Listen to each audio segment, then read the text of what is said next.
우리 이 새벽에 함께 나눌 말씀은 이사야서 42장의 말씀입니다. 이사야서 42장의 말씀, 우리 1절부터 우리 마지막 절까지 말씀을 우리 한 절씩 교독하시면서 나누어 보겠습니다. 말씀을 함께 나누기 전에 광고 하나 드리겠습니다. 우리와 함께 우리 신앙생활 하셨던 김순자 권사님께서 하나님의 부르심을 받으셨습니다. 우리 고 김순자 권사님의 입관 예배가 오늘 오후 1시에 고대 안산병원 장례식장에서 치러지게 됩니다. 우리 교회에서는 12시 40분에 출발할 예정입니다. 이를 위해서 기도해 주시고 또 위로해 주시고 또 참여하실 수 있는 분들께서는 참여해 주시면 은혜가 되겠습니다. 우리 함께 나눌 말씀 이사야서 42장 1절에서 우리 마지막 절까지 말씀을 우리 한 절씩 교독하시면서 보겠습니다. 42장 1절의 말씀을 제가 먼저 보겠습니다. 내가 붙드는 나의 종, 내 마음에 기뻐하는 나의 택한 사람을 보라. 내가 나의 신을 그에게 주었은즉 그가 이방에 공의를 베풀리라. 그는 외치며 아니하며 목소리를 높이지 아니하며 그 소리로 거기에 들리지 아니하며 상한 갈대를 꺾지 아니하며 꺼져가는 등불을 끄지 아니하고 진리로 공의를 베풀 것이며 그는 쇠하지 아니하며 낙담하지 아니하고 세상에 공의를 세우기에 이르리니 섬들이 그 교훈을 앙망하리라. 하늘을 창조하여 펴시고 땅과 그 소산을 베푸시며 땅 위의 백성에게 호흡을 주시며 땅에 행하는 자에게 신을 주시는 하나님 여호와께서 이같이 말씀하시되 나 여호와가 의로 너를 불렀은즉 내가 내 손을 잡아 너를 보호하며 너를 세워 백성의 언약과 이방의 빛이 되게 하리니 내가 소경의 눈을 밝히며 갇힌 자를 옥에서 이끌어내며 흑암에 처한 자를 간에서 나오게 하리라. 나는 여호와니 이는 내 이름이라. 나는 내 영광을 다른 자에게 내 찬송을 우상에게 주지 아니하리라. 보라, 전에 예언한 일이 이미 이루었느니라. 이제 내가 새 일을 고하노라. 그 일이 시작되기 전이라도 너희에게 이르노라. 항해하는 자와 바다 가운데 만물과 섬들과 그 거민들아 여호와께 새 노래로 노래하며 땅 끝에서부터 찬송하라. 광야와 거기 있는 성읍들과 게달 사람의 구하는 촌락들은 소리를 높이라. 셀라의 거민들은 노래하며 산꼭대기에서 즐거이 부르라. 여호와께 영광을 돌리며 섬들 중에서 그의 찬송을 선전할지어다. 여호와께서 용사같이 나가시며 전사같이 분발하여 외쳐 크게 부르시며 그 대적을 크게 치시리로다. 내가 오랫동안 고요히 하며 잠잠하여 참았으나 이제는 내가 해산하는 여인같이 부르짖으리니 숨이 차서 심히 헐떡일 것이라. 내가 큰 산과 작은 산을 황무케 하며 그 조목을 바르게 마며 강들로 섬이 되게 하며 못들을 마르게 할 것이며 내가 소경을 그들의 알지 못하는 길로 이끌며 그들의 알지 못하는 첩경으로 인도하며 흑암으로 그 앞에 광명이 되게 하며 구분대를 곱게 할 것이라. 내가 이 일을 행하여 그들을 버리지 아니하리니 조각한 우상을 의뢰하며 부어 만든 우상을 향하여 너희는 우리의 신이라 하는 자는 물리침을 받아 크게 수치를 당하리라. 너희 귀머거리들아 들으라. 너희 소경들아 밝히 보라. 소경이 누구냐? 내 종이 아니냐? 누가 나의 보내는 나의 사자같이 귀머거리겠느냐? 누가 나와 친한 자같이 소경이겠느냐? 누가 여호와의 종같이 소경이겠느냐? 내가 많은 것을 볼지라도 유의치 아니하며 귀는 밝을지라도 듣지 아니하는도다. 여호와께서 자기의 의로우심을 인하여 기쁨으로 그 교훈을 크게 하며 존귀케 하려 하셨나이다. 이 백성이 도적 맞으며 탈취를 당하며 다굴 속에 잡히며 목에 갇히도다. 노략을 당하되 구할 자가 없고 탈취를 당하되 도로 주라 할 자가 없도다. 너희 중에 누가 이 일에 귀를 기울이겠느냐? 누가 장례사를 삼가 듣겠느냐? 야곱으로 탈취를 당케 하신 자가 누구냐? 이스라엘을 도적에게 붙이신 자가 누구냐? 여호와가 아니시냐? 우리가 그에게 범죄하였도다. 백성들이 그 길로 행치 아니하며 그 율법을 순종치 아니하였도다. 함께 읽겠습니다. 그러므로 여호와께서 맹렬한 진노와 전쟁의 위력으로 이스라엘에게 베푸심에 그 사방으로 불붙듯 하나 깨닫지 못하며 몸이 타나 마음에 두지 아니하는도다. 아멘. 할렐루야. 우리 하나님의 은혜와 평강이 우리 새벽을 깨워 예배하시는 성도님들의 심령과 가정에 충만하기를 간절히 소망합니다. 이사야서를 통해서 고백되어진 하나님은 어떠한 분이십니까? 자기의 백성을 지키시고 도우신 하나님이라 선포됩니다.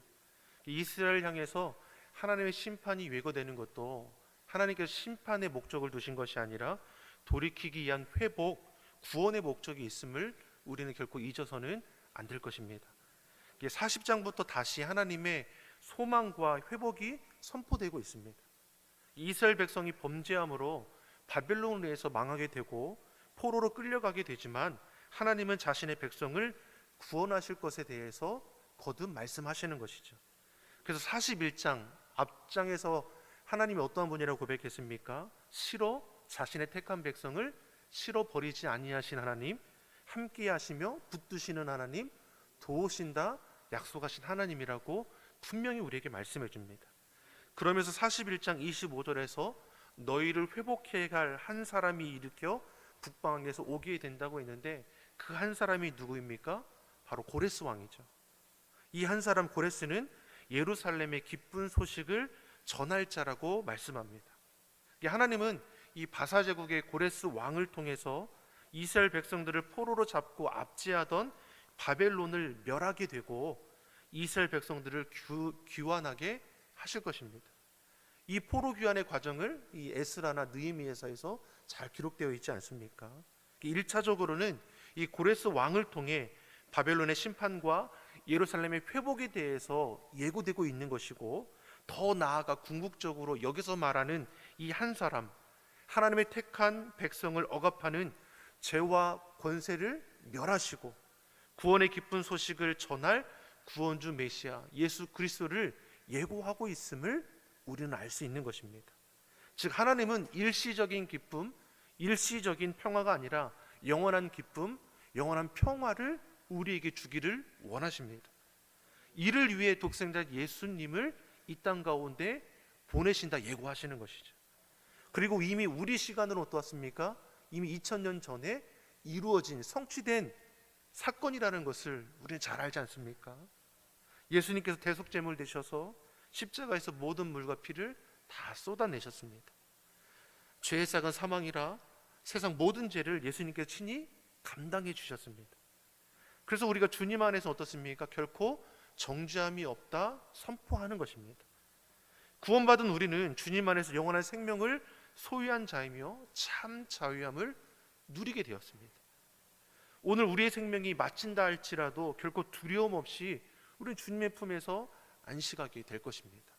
즉 하나님은 우리를 사랑하셔서 일시적인 평화, 회복이 아니라 영원한 회복, 영원한 기쁨, 영원한 평화를 주기를 원하시는 것이죠. 그 예수 그리스도를 예수님께서 이 땅에 오시기 훨씬 전에 이미 구약의 이사야 선지자를 통해서 계속해서 예고되고 있는 것입니다. 우리 본문 1절의 말씀을 다시 한번 같이 보겠습니다. 1절의 말씀 같이 보겠습니다. 내가 붙드는 나의 종, 내 마음에 기뻐하는 나의 택한 사람을 보라. 내가 나의 신을 그에게 주었은즉 그가 이방에 공의를 베풀리라. 아멘. 여기서 종은 오실 메시아 예수 그리스도를 이제 궁극적으로 말씀하는 것이죠. 그분은 누구십니까? 하나님께서 붙드는 종이고 하나님의 마음을 기쁘시게 하는 자요 하나님의 영이 임한 자라 말씀합니다. 하나님은 자기의 백성을 구원하기 위해 예수님은 어떻습니까? 종으로 이 땅 가운데 오신 것이죠. 예수님은 죄인된 우리를 구원하기 위하여 스스로 자기를 비워 종의 형체를 가지고 하나님의 뜻에 죽기까지 이제 복종하셨습니다. 십자가에 죽으시고 부활하심으로 하나님의 구원 계획, 하나님의 뜻을 완전히 이루셨습니다. 하나님은 이 종을 향해 내 마음에 기뻐하는 자요 택한 자라 말씀합니다. 하나님은 천하 인간에 구원받을 만한 다른 이름을 우리에게 주신 일이 없다라고 하셨습니다. 예수님 외에는 다른 길은 없는 것이죠. 요한복음 15장에서 예수님께서 스스로를 나는 포도나무요 너희는 가지라 말씀합니다. 예수님께 붙어 있으면 많은 열매를 맺게 되는 것이고 그 열매를 통해서 하나님께 영광 돌린다 말씀합니다.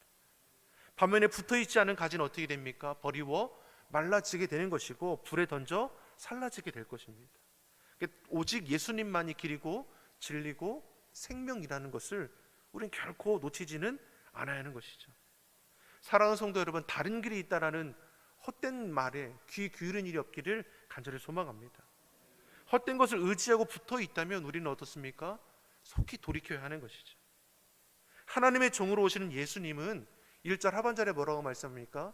공의를 베푸신다 말씀합니다. 공의가 무엇입니까? 이 의미에는 심판하다, 재판하다는 뜻이 있습니다. 모든 인생은 심판을 피할 수 없습니다. 의인은 없나니 하나도 없다고 하지 않았습니까? 이를 위해서 예수님께서 이 땅에 오신 것이고, 오늘 보면 3절에서는 그런 우리를 향해 뭐라고 말씀합니까? 3절의 말씀을 같이 한번 보겠습니다. 3절 같이 읽어보겠습니다. 상한 갈대를 꺾지 아니하며 꺼져가는 등불을 끄지 아니하고 진리를 공의를 베풀 것이며. 아멘. 아멘. 이 갈대와 등불은 연약한 인생을 비유적으로 표현한 것입니다. 갈대와 등불은 어떻습니까? 적은 바람에도 쉽게 흔들리고 꺼져버릴 수 있습니다.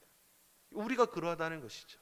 적은 시련에도 쉽게 흔들리고 꺼져버릴 수밖에 없는 연약한 인생들입니다.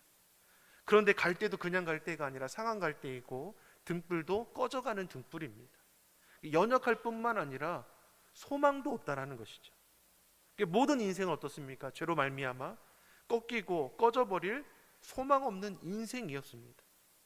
그러한 인생 가운데 하나님은 종으로 예수님을 이 땅 가운데 보내셔서 상한 갈대와 같은 인생들을 붙들어 주시고 꺼져가는 등불도 소중히 여기셔서 다시 환히 비출 수 있도록 우리 인생을 역사하신다는 것이죠. 이 말씀처럼 예수님은 육신을 입고 이 땅에 오셔서 상한 갈대와 꺼져가는 등불과 같은 연약하고 소망 없던 인생을 위로하여 주셨고 저들을 소망 가운데 설 수 있도록 이끌어 가시는 것을 우리는 복음서를 통해서 잘 볼 수 있습니다. 예수님은 의인이든 죄인이든 유대인이든 이방인이든 남자든 여자든 주님 앞에 나오는 자들을 있는 모습 그대로 받아주셨습니다. 상한 자는 위로해 주셨고 병든 자는 고쳐주셨고 귀신 들린 자들은 저들을 고쳐주셨습니다. 이처럼 예수님은 어떠한 사명을 감당하셨습니까? 상한 갈대와 같은 인생들을 다시금 일으켜 세워주셨고 꺼져가는 등불과 같은 우리의 삶에 생명의 기름을 부어주셔서 영원한 소망이 되어주셨습니다. 이를 위해 하나님의 종으로 이 땅 가운데 오셨다라는 것이죠. 앞서서 41장 말씀에서 하나님은 결코 자신의 백성, 택한 백성을 실어버리지 아니하신다 말씀했습니다. 심판을 예고하시는 것도 범죄한 백성일지라도 돌이키기 위한 하나님의 사랑의 다른 표현의 모습이라는 것을 우리는 알 수 있는 것이죠. 그래서 오해하지 말라는 겁니다. 우리를 향한 하나님의 계획하심, 우리를 향한 하나님의 뜻은 재앙이 아니라 평안이고 장래의 소망을 주기 위함이라는 것을 너희가 잊지 말라는 것입니다. 예수님께서 하나님의 종으로 이 땅 가운데 오셔서 행하시는 사역이 어떠하다고 예고하고 있습니까? 우리 5절에서 7절의 말씀을 같이 보겠습니다. 5절에서 7절의 말씀 우리 같이 읽어보겠습니다.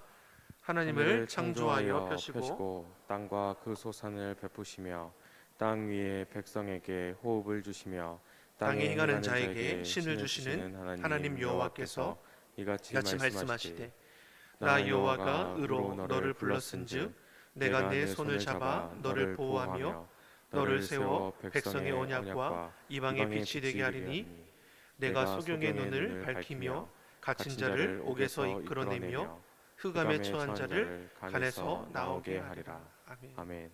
자, 이사야 선지자를 통해 예언하신 대로 예수님께서는 이 땅 가운데 말씀대로 행하시는 것을 우리가 알 수 있습니다. 예수님께서 이 땅 가운데 오셔서 뭘 하셨습니까? 눈먼 자를 눈뜨게 하셨죠. 감옥에 갇힌 자, 포로된 자를 이끌어내셨습니다. 육적인 연약함만이 아니라 영적인 무지에서 죄에 매여 소망 없이 살아가는 인생들을 건져주셨음을 우리는 잘 압니다. 빛이신 예수님이 오시면 어두움은 물러가게 되어 있습니다. 예수님이 우리 안에 임하시면 죄된 생각들은 끊어지게 되어 있습니다. 육신의 정욕, 안목의 정욕, 이생의 자랑들이 보잘것이 없다라는 것을 우리는 깨달아 알게 되는 것이죠. 8절에도 한번 무엇을 말씀합니까? 우리 8절의 말씀 같이 보겠습니다. 나는 여호와니 이는 내 이름이라 나는 내 영광을 다른 자에게, 내 찬송을 우상에게 주지 아니하리라. 아멘. 아멘. 이 땅에 자신의 종을 세워 그를 통해 눈먼 자의 눈을 밝히고 갇힌 자를 감옥에서 이끌어내시는 그 이유에 대해서 무엇이라 말씀합니까? 하나님은 자신에게 돌아갈 영광을 사람이나 우상에게 결코 빼앗기지 않는다 말씀하십니다. 사랑하는 성도 여러분, 우리는 결코 헛된 것에 영광을 돌리는 일이 없어야 할 것입니다.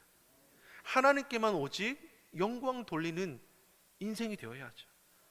사람을 찬양하는 자가 아니라 하나님만을 찬양하는 자가 되기를 예수님의 이름으로 소망합니다. 우리가 믿고 의지할 대상은 오직 여호와 하나님 한 분이십니다. 그 무엇도 하나님보다 우선이 되거나 앞설 수 있어서는 안 되는 것이죠. 여러분, 다른 것이 우상이 아닙니다. 하나님보다 앞서는 것이 있습니까? 하나님보다 더 앞세우는 것이 있습니까? 하나님보다 더 사랑하는 것이 있습니까? 그것이 이 땅의 우상이라고 우리에게 말씀하는 것이죠. 8절에서 하나님께서 나는 여호와니 이는 내 이름이라 하셨습니다.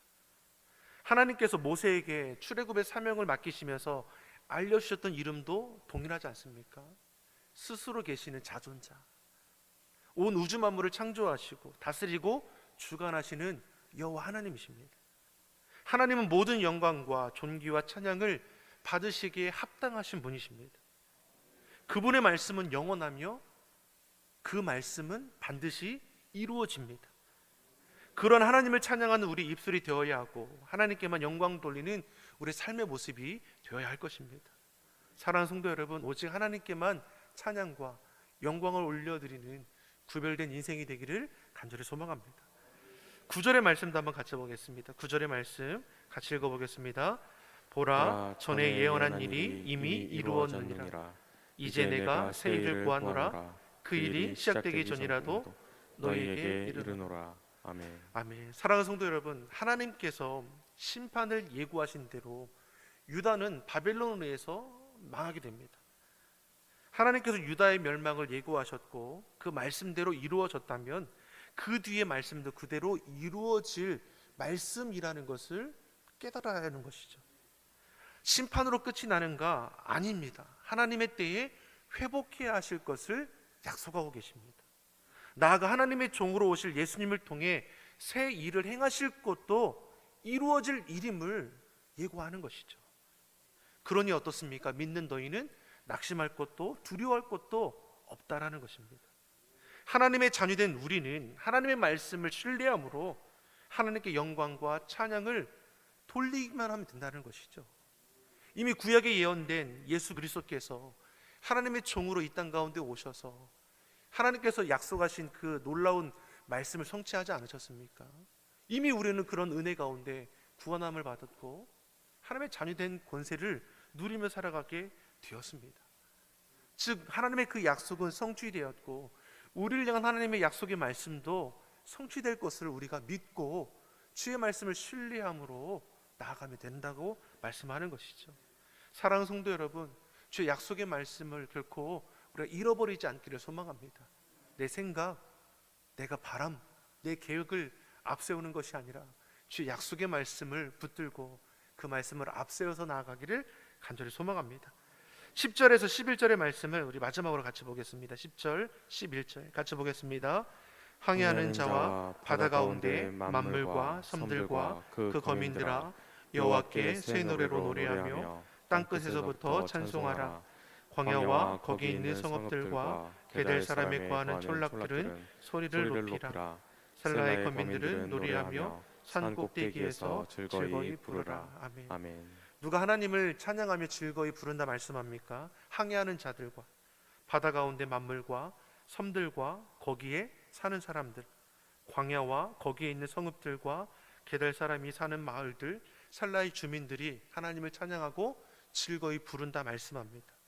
자, 이 기록된 이들은 당시 사람의 관점에서 가장 먼 곳, 세상 끝에서 거하는 자들을 가리키는 자들입니다.